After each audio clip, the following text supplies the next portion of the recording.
اللہ والصلاة والسلام علی رسول اللہ واشہد ان لا الہ الا اللہ واشہد ان محمد عبدہ ورسولہ اما بعد۔ عشاء کی سنت کا یہ بیان ہے۔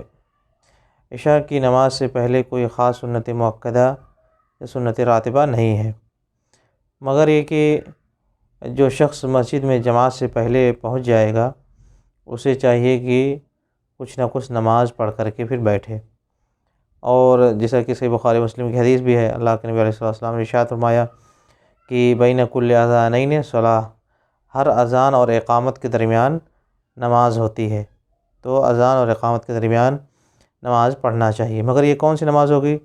یہ نفل نماز شمار کی جائے گی، سنت مؤکدہ یا سنت راتبہ اسے نہیں کہا جاتا ہے۔ اس میں کم زیادہ ہو سکتا ہے، آدمی 2 4 بھی پڑھ سکتا ہے، زیادہ بھی پڑھ سکتا ہے، اس میں کوئی خاص تعداد متعین نہیں ہے۔ لیکن عشاء کے بعد سنت راتبہ یا سنت مؤکدہ ہے، 2 ہے یا کہ 4 ہے، اس میں اختلاف ہے کہ عشاء کے بعد سنت مؤکدہ کتنی ہے۔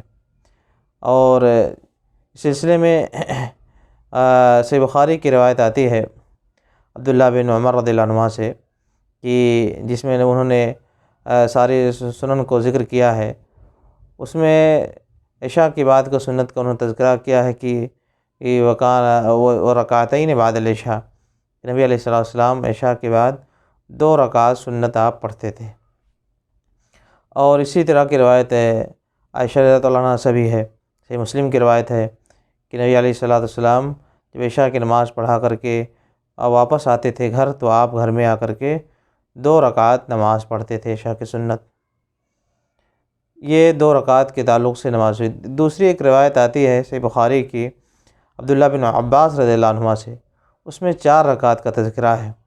کہتے ہیں کہ ایک رات میں اپنی خالہ میمونہ رضی اللہ عنہا کے پاس میں نے ایک رات گزاری، تو وہاں پر میں نے دیکھا کہ نبی علیہ السلام جب عشاء پڑھا کر کے گھر پر تشریف لائے تو آپ نے 4 رکعت پڑھی، اس کے بعد آپ سو گئے۔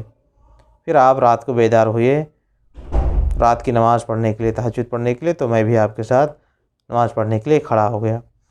یہ لمبی حدیث ہے، تو اس میں کہتے ہیں کہ میں نے دیکھا کہ نبی علیہ السلام جب تشریف لائے گھر پہ عشاء کی نماز پڑھا کر کے، تو آپ نے 4 رکعت پڑھی۔ اور بھی کئی ایک روایتیں آتی ہیں، مگر بقیہ ساری روایتیں ضعیف ہیں۔ جیسے ابو داؤد کی ایک روایت ہے عائشہ رضی اللہ عنہا کی کہ نبی علیہ السلام نے عشاء کے بعد 4 رکعت پڑھائی، 4 رکعت سنت پڑھی، تو یہ روایت بھی ضعیف ہے۔ مسند احمد کی ایک روایت عبداللہ بن زبیر رضی اللہ عنہما سے کہ نبی علیہ السلام نے عشاء کے بعد 4 رکعت پڑھی، یہ روایت بھی ضعیف ہے۔ اور اس کے علاوہ عشاء کے بعد 4 رکعت پڑھنے کی فضیلت کے تعلق سے خاص حدیث آتی ہے، 4-5 حدیثیں اس تعلق سے آتی ہیں کہ جس نے عشاء کے بعد 4 رکعت سنت پڑھی اس کو لیلۃ القدر کا ثواب، یا اس طرح کی چیز آتی ہے کہ شب قدر کا اس کو ثواب ملے گا، یا شب قدر میں نماز پڑھنے کے برابر اس کو ثواب ملے گا۔ مگر اس طرح کی جتنی بھی روایتیں آتی ہیں سب روایتیں ضعیف ہیں، کوئی ایک بھی روایت صحیح نہیں ہے۔ ہاں کچھ آثار ایسے آتے ہیں جن کو بعض علماء نے قوی قرار دیا ہے۔ آثار کا مطلب ہوتا ہے صحابہ کے اقوال، صحابہ کے بعد اقوال سے عبداللہ بن مسعود رضی اللہ عنہ وغیرہ کے، کہ جو شخص عشاء کے بعد 4 رکعت سنت پڑھے گا تو اس کو لیلۃ القدر میں سنت پڑھنے کے برابر ثواب ملے گا، اس طرح کی روایت آتی ہے، تو اس کو بعض علماء نے قوی قرار دیا ہے۔ مگر کوئی ایک بھی مرفوع روایت، نبی علیہ السلام سے ثابت روایت عشاء کے بعد 4 رکعت پڑھنے کی ثابت نہیں ہے، ساری روایتیں کیا ہیں؟ ضعیف ہیں۔ اور موقوف روایتوں کے بارے میں کچھ علماء کا کہنا یہ ہے کہ اس میں سے کچھ روایتیں ایسی ہیں جو قوی ہیں۔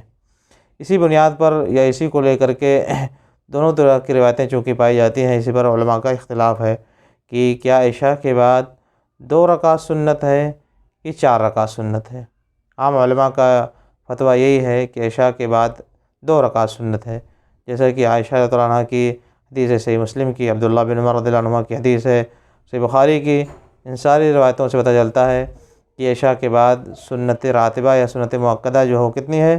2 رکعت ہے۔ اور صحیح بخاری کے جو عبداللہ بن عباس رضی اللہ عنہ کی روایت ہے، جس میں آتا ہے کہ میں نے اپنے خالہ کے گھر رات گزاری تو نبی علیہ السلام نے عشاء کے بعد 4 رکعت سنت پڑھی، یہ روایت ایسی ہے کہ یہ بھی صحیح بخاری کی روایت ہے، اسی کو لے کر کے، اور بقیہ روایتیں تو پر کلام ہے، مگر اس روایت کو لے کر کے بہت سارے علماء اس بات کی طرف گئے ہیں کہ عشاء کے بعد 4 رکعت بھی سنت ہے۔ اور جب دونوں طرح کی روایتیں صحیح ہیں تو دونوں حدیثوں پر عمل کیا جائے گا اور دونوں کو قبول کیا جائے گا۔ اس سے پتہ چلتا ہے کہ عشاء کے بعد 2 رکعت بھی سنت ہے اور 4 بھی ثابت ہے، اور یہ ایک ایسی عبادت ہے جس میں تنوع پایا جاتا ہے، کہ جس طرح سے ظہر کے تعلق سے آتا ہے کہ ظہر سے پہلے 2 رکعت بھی سنت ثابت ہے اور 4 بھی ثابت ہے، جیسا کہ عائشہ رضی اللہ عنہا کی حدیث ہے کہ 4 رکعت نبی علیہ السلام پڑھتے تھے۔ عبداللہ بن عمر کہتے ہیں کہ نبی علیہ السلام 2 رکعت پڑھتے تھے۔ تو دونوں طرح سے ثابت ہے، دونوں نے اپنے اپنا طور سے جو دیکھا وہ بیان کیا، اور دونوں کے دوران تطبیق یہ ہے کہ 2 بھی پڑھ سکتے ہیں، 4 بھی پڑھ سکتے ہیں، کیونکہ نبی علیہ السلام نے ایسا بھی کیا ہے، ایسا بھی کیا ہے۔ وہی چیز یہاں بھی کہی جائے گی کہ عام عمل جو نبی علیہ السلام کے تعلق سے آتا ہے کہ عشاء کے بعد آپ 2 رکعت سنت پڑھتے تھے، لیکن عشاء کے بعد 4 رکعت بھی پڑھنا نبی علیہ السلام سے ثابت ہے۔ تو یہ ایک ایسی سنت ہوئی جس کے تعلق سے تنوع پایا جاتا ہے کہ عشاء کے بعد 2 رکعت بھی پڑھ سکتے ہیں سنت، اور عشاء کے بعد 4 رکعت بھی پڑھ سکتے ہیں، بلکہ پڑھنا چاہیے بھی، پڑھنا چاہیے، کیونکہ یہ بھی ثابت ہے، یہ صحیح بخاری کی حدیث ہے۔ نبی علیہ السلام نے عشاء کی نماز کے بعد 4 رکعت سنت پڑھی، صحیح بخاری کی حدیث ہے۔ اور بہت سارے لوگ اس کو جانتے بھی نہیں اور اس پر عمل بھی نہیں کرتے ہیں، یا سمجھتے ہیں کہ یہ ہمارا مسلک نہیں ہے۔ ایسی بات نہیں ہے، مسلک وغیرہ کی یہاں بات نہیں ہے، یہاں صحیح بخاری کی حدیث ہے اور وہ صحیح ہے، اور نبی علیہ السلام سے ثابت ہے کہ نبی علیہ السلام نے عشاء کے بعد 4 رکعت سنت پڑھی ہے۔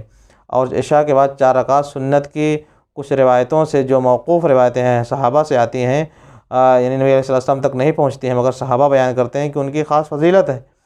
تو اگر کوئی شخص عشاء کے بعد 4 رکعت پڑھتا ہے تو اس بات کی بھی امید رکھتی ہے کہ وہ ایک فضیلت بھی حاصل کر سکتا ہے، ایک فضیلت بھی حاصل کر سکتا ہے۔ لہٰذا پتہ یہ چلا کہ یہ ایک ایسی عبادت ہے جس میں تنوع پایا جاتا ہے۔ دونوں حدیثوں کے اوپر ہمیں عمل کرنے کی کوشش کرنی چاہیے، کبھی 2 بھی پڑھیں تو کبھی 4 بھی پڑھنا چاہیے۔ اللہ تعالیٰ ہمیں اس کی توفیق عنایت فرمائے، آمین۔ وصلی اللہ وسلم علی نبینا محمد۔